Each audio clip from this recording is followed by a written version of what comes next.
Welcome back to the Citrus Bowl in Orlando. We have a battle for first place underway. As win after picking off a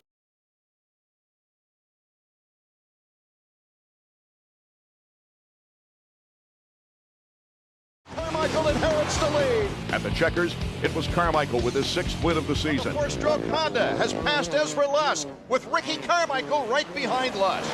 Willing to give that up easily, that's for sure. To the points leader, Honda Nathan Ramsey wants to give up that lead. Hey guys, I'm here joined by a couple of greats in the sport, Ricky Carmichael and Ezra Lusk. And in this series, just taking two guys who raced against each other and talking about some of their maybe races or, interactions that they had. And you two were actually really close growing up, if I remember right. Because I had you both on the Whiskey Throttle show, and it's fun to watch where your stories interlap, right, or overlap. And so I remember you were kind of learning from him because he's a little older. Yeah. And trying to pick up stuff from him. Not older, experiencust, bro.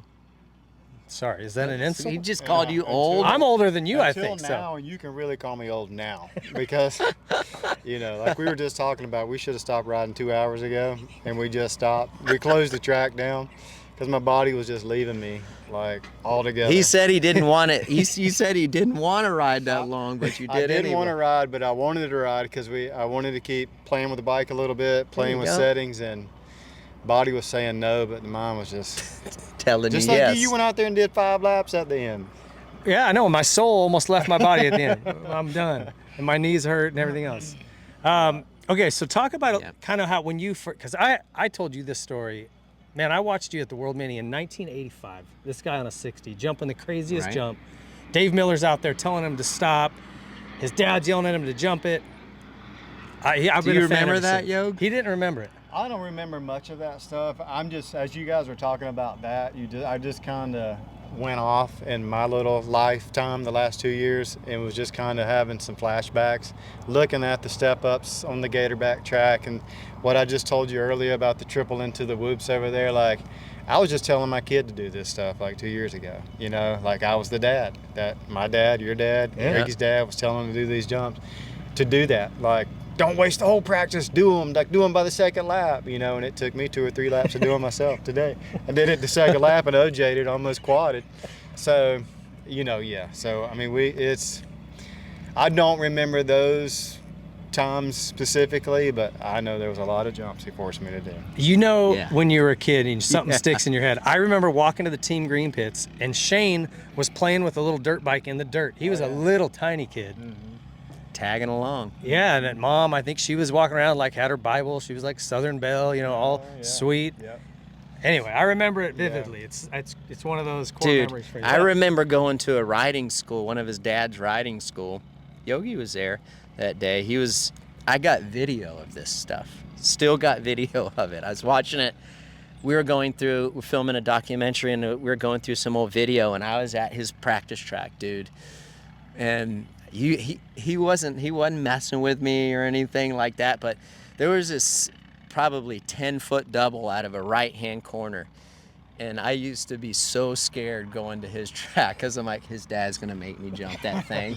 And I'm like, I do not. And if you didn't get the corner right, there's no way I was doing it, and I would be scared shitless the whole time going up there. I'm like, I hope he don't make me do it. I hope he don't make me do it, or I hope it floods so like I don't have to do it.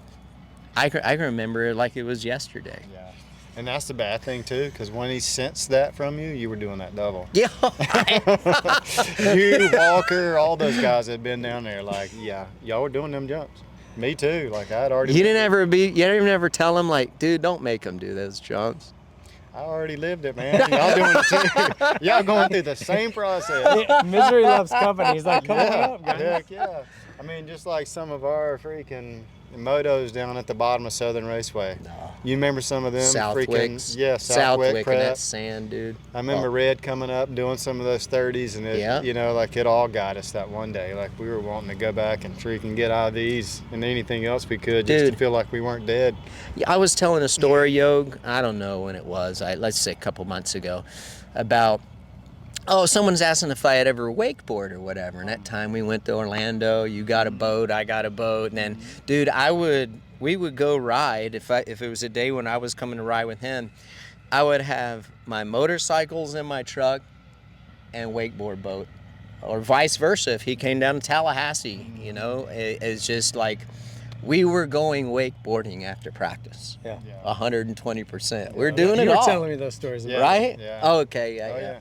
Well, we were just kind of talking about the West Coast, the East Coast, yeah. like what those guys did on the weekends and stuff. And I'm like, me and Ricky wakeboarded a lot. You know, we always wanted to do these tricks and stuff we weren't capable of doing. No, he was. But, like, he's being humble, dude. That guy's. Is he good? No, Yeah, yeah. He finally got the flip Yeah. down. But like, we were talking about all the other stuff going on with it. You know. Yeah. Well, we were talking about could comparing it to probably Havasu Yeah. and the Yeah. parties that were on the West Yeah, Coast. but I'm like, me and Ricky, we didn't really do that. Like, it wasn't about going to the lake and drinking. It was about going to the lake and just busting big, you know, going Executing our game on a Executing. wakeboard, dude. Yeah, I mean, we didn't really have time for all No. that. But, You got to remember though, too. Like, I was quite a bit younger than Yogi was. You know, I really was. Like, it not only in age, but just, you know, socially, and like I was just learning to spread my wings at the time. That was my really first piece of freedom.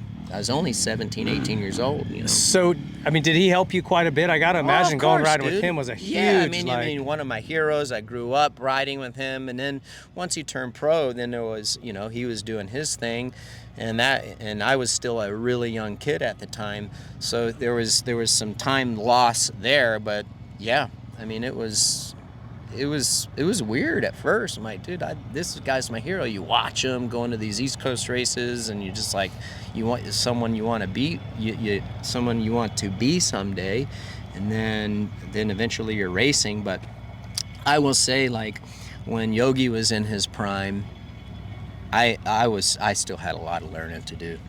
I was way out of my comfort zone. So, and I think I remember that would have been like 99. When did you move up to 99.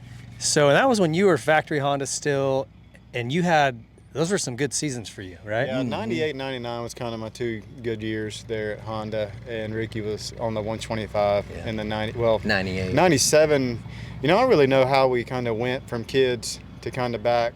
Yeah. Our paths crossed back again at like in 96, 96 Well, and I think 97. when I started driving, and I started Yeah. getting some freedom back. Yeah. So like once we Jeannie were let able the to leash kind out of, just a little bit. She didn't have Yeah. a choice there. Yeah. yeah, she didn't. Yeah.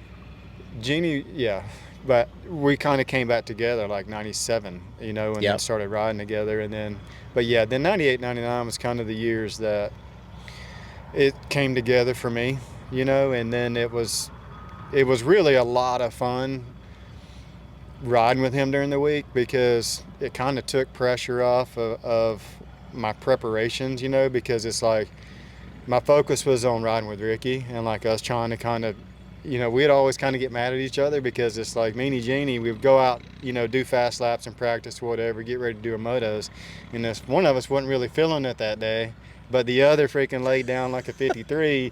You know, it's like, dude, you just F me. Like, now I got to do 53s for the freaking 220s. Yeah. Like, Yeah, that's how it but was. it's like, that's, you know, and there was nothing between us at that point, because it's, you know, he was trying to get better, I was trying to get better, and so I was able to really focus on myself and get better, and then go race Jeremy on the weekends, you know, so.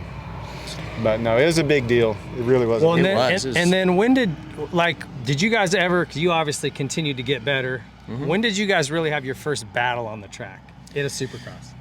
I mean, I mean, when I got hurt in 99, and then my first race back actually was Tampa, and I led that race for, I don't know, close 99? to halfway. 99, I got tired, and then I think you scooped me up first. Was that maybe. when you got the foot peg in your thigh? Mm-hmm. Yeah. Yeah, we didn't race each other at the opener. Yeah. We never were around each other at the opener. I got hurt on the second lap of the. That's when you went over the bars at Anaheim. No. That was a different one. Yeah, that was 2002 on Honda. Yeah. No, that's when you just kind of got. Yeah, I went lost touch sideways on a the little bitty 90. Step up.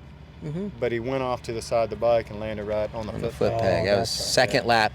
I think Yog was in front of me, and was it Albertine or Larry Ward was right in front of you? I think you were second, and one of those guys was in front of you. I was third, and then I fell, and then that was the end of it. Then I came back, and then my first race back was Tampa. But that was but I wouldn't even say that I was nowhere in his league there. I was just in the way, straight up. I was so far out of my element. I wasn't in good shape, and I didn't have the experience. And I feel like he was at his peak then, you know? Yeah, you were like, you were fun to watch. Yeah, well, I mean, it's just like now, like you can't get hurt and take a few weeks off and then just jump right back in it. After we've been racing for a few weeks, it's almost impossible. I mean, there's been a few people do it, but it's hard. It's hard, But yeah, like I never stopped that same preparation the whole time that he was at home healing up, you know. So, but yeah, that was a good year, both of them. 98 was fun. When did you have battles? Hold up, 98 was fun. I feel like 98 was fun because you were doing really well. I was in the 125 class. I was doing well. I think for me, 98 was one of the funnest years I ever had racing. You guys helped each other probably a lot. Yeah, I mean, yeah, we were riding together. He was pulling for me. I was pulling for him. Mm-hmm. Like that's just how it was. I mean, we were doing stuff all the time. This is called Rivalries. You guys are ruining this. You're like two nice damn guys. Before it came on, there really wasn't no kind of rivalry. Like it. I mean, there really wasn't. I mean, I don't. Surely you had a battle. Tell me one year you guys. I don't know. Like the only one I remember is like all the way into like 03 at Phoenix. That one year, me and Chad had that little battle, and then you lost your front end in that one corner. That first corner. That's really the only. But that was only like 3 laps in, so it really didn't. Yeah. It never really matured. Yeah, we never battled to the finish line. Isn't that crazy? We're just gonna end this speech. This is terrible. No, it's the truth. And then when I went to Honda, you went to Cowie. Yeah. And then, after that, it was, we never really raced. Yeah, then after that, that's kind of where I just was like, I kind of seen the light at the end of the tunnel. I was just ready to kind of move on. Everything that kind of went on in, my life, I was just kind of ready for the fight to be over. But no, that 97 year, the 98 year, yeah, that was actually really, really fun. Like, that's when we were just motoing to death, And dude, when you're both at the top of your we were at the top of our game, and dude, you name it. There wasn't a time that I can really remember, like, that we didn't do something after riding. Yeah. Oh, yeah? Yeah. Dude, wakeboarding was kind of the thing, though. That, or if it was golf. We can get into that. No, Yogi was better at every. I had been wakeboarding before that, though. Yeah. I had wakeboarded before. I had a boat before that. That was his first kind of go at it. Yeah. But now he beat me at that. Golf, dude. Do you still golf? Yeah. He's awesome at golf, dude. Well, tennis. Hey, bike riding. So then when we'd train together, and he'd whip me at that too. Hey, did you hear that story I told him about our ride at Simi Valley? No. Do you remember that Simi Valley ride? Is it when we went with Johnny? Yeah. And he said that those guys were just having like a little, it was like a little recovery ride or like a winter ride. And we got pushed back. Dudes were just pushing us on our back. Yeah. Because I couldn't even turn a pedal no more. Hey. I could not even get to the top. We did the Simi ride. It's like 65 miles. Johnny put us on there on mountain bikes with like 25 pounds of tire. Everyone else was on road bikes. Yeah. Oh, that was Johnny's bad. He set you up to fail. Dude, totally. Well, that year was the funnest. I know you want some like gnarly story, but I don't. We never. I'm just teasing. I just think it's cool that you two did race through that same era, but you did spend a lot of time riding. He used to get on to me. Talk about the battles though. Like we had battles at the practice track. Well, that's one time every single day. Dude, we did. I mean, the great thing about it, like seriously, like I don't know if the kids do this nowadays. I don't really see a lot of them doing this when I'm around some of the people I'm around. But our battles were legit. Like, we held each other accountable. Oh, yeah. Because we were so competitive. Like, if he wasn't off that day, then I was kicking his ASS. If I was off that day, then he was freaking, blowing me out of the water. Like, and it was, we didn't hold back. Like, we went after it. you know. But you're exactly right. You know, and because we had tracks, we had my track, we had Ricky's track, and at 59 there. 59, yeah. And before you got the farm. Yeah. Is that where I went? You went to 59. Yeah. Did you go to 59? He really? went to 59, yeah. Oh yeah, I got to experience a couple weeks down here of like the program, and it was a shock for me. I was used to just going riding in Retchie Canyon. You know what's crazy, Yog, is like people, like, we were doing a lot of riding. Well, if we didn't go wakeboarding, we were going cycling at 59 from there. Yeah. You know. We were doing a lot. Hey, I will say this though, because early on, 97, when I stayed down here, we did ride a lot. 5 gallons of gas each of us every day. Yeah. We rode. It was more than I'd ever ridden. We rode a. But we'd go home, and I remember he was eating Eggo waffles with I can't believe it's not butter spray. I'll never forget. And we get home and riding, and I'm so tired. And he's like, "Yeah, we're gonna go to the gym, Mom. We're going to the gym. We're gonna do legs, press. We're gonna do calves. Yep, I'm gonna do that. Yep." We'd hop in his truck. I'm thinking, "Oh man, dude, okay." And he go, "We ain't going to the gym. Hey, we're gonna go down to the warehouse and get some CDs or something." I remember, Yog. I don't know if you remember this, but it was. I don't know if it was 2000 or 99, but we were practicing all the time, like he was saying, and I could challenge him during the week, you know, but we get to the race and I would suck, and he was winning and competing for a championship. And I remember one time, I don't know that you got mad at me, but you said something to the fact like, why you just let McGrath by like that, dude? You said that? Yeah, you got. Probably. Do you remember? I mean, I would have done I the same don't- thing I don't if it's ever my hold buddy, back. my practice buddy is like, I would have done the same thing. I'm like, dude, why don't you make life a little bit harder for the guy? Like, don't just roll over. And I remember you saying that to me, and I told you, I'm like, dude, I'm so tired at lap 10. What am I gonna do? Just like block him for a little bit or something? I said something back to him, but it's just like I'll never forget when you said that to me. He's right. And you gave me you're like, dude, how come you can run? This is probably one of the days where I had a good day at the track. And he's like, why don't you ride like this at the race? You know, like, you're crushing it. And I just sat there and I'm like, I don't know, dude. You did. You're like, because I would show up during the week, but I couldn't do it at the races for some weekend. You guys have a similar trait. What?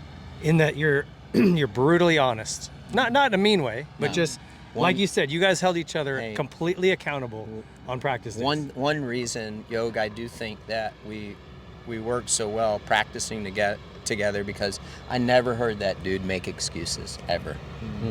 And I wasn't gonna make excuses. Like, if I sucked that day or if it was hot that day, did we complain about it being hot, or did we complain that maybe the bike wasn't working great? He never made excuses. And if someone said, dude, you go out there and you do 340s, you're gonna win, he did it. Yeah. And I think that's why we worked well, you know, those years, because he knew I wasn't going to complain and I knew he wasn't going to complain. We were a positive influence on each other, if that makes sense. Well, the great thing about it was that, you know, and you notice that pretty quick, you know, like we're not going to stop doing the program that day, even if we didn't feel it. We were going to do it. Yeah. And not that Meanie Jeannie didn't do that to us also, but it was like, she held us accountable too, you know. It's like she already knew the way we saw it. Yeah. We weren't going to quit, but if she even seen an ounce of, like, even if we talked about it, it was like she would like try to tack on a lap or something, you know. Like, okay, it's not quite 30, 31. Okay, now 2 laps ago. Or she actually those 40s back then. I don't ever remember doing a freaking 30. She'd guilt you, like, not in a bad way, but like, well, you know, if you want to get beat because you got passed going into a corner, then you want to be done. Just as soft as a voice as she can. Well, if you really want to get beat, that's right, then we can go home right now. Like, Jeannie, like, you want. Well, I know, actually be a little bit more mean. Hey, if you want to be more passive aggressive, come on, right? Yeah. I'm like, and it's like, she didn't give you an ounce either. Like, I remember her telling me, Ping, on lap 12, you were 0.3 of a second slower. I'm like, oh, I made a mistake. Well, You should have made it up. Yeah, that's right. There was just no excuses. Yeah, if you knew how to make that 3/10 up, you should have made it up, Ping. Right. Well, listen, I appreciate you guys taking the time today. You're both a couple of my favorite people in this sport. Just great dudes. Even in '97. Ricky, the RC show was in full effect. This back is then. the Whiskey Throttle show / RC. Dude, I was just jealous. It's all right. why? This guy, he gets mad because he comes in as a 5'0" little kid and smokes everybody, and then never really lost again. He's over here throwing it upside down on every Yeah. table. And I'm like, it's my time to try to win. I've been doing this for 3 years already. Yeah. That was just frustration. No, I appreciate you guys. I respect both of you more than you know. I'm happy so. for all of you guys. I am, man. You know what? We did all right. We came out okay. Look at us. We got Jeannie, lucky. we did it. We did it. Thanks, did it. boys. Yeah. We'll see you guys on the next episode. If you like this video, please be sure to leave a like, subscribe to the channel, hit the notification bell so you don't miss any of our future videos, comment what you thought, and share it with your friends.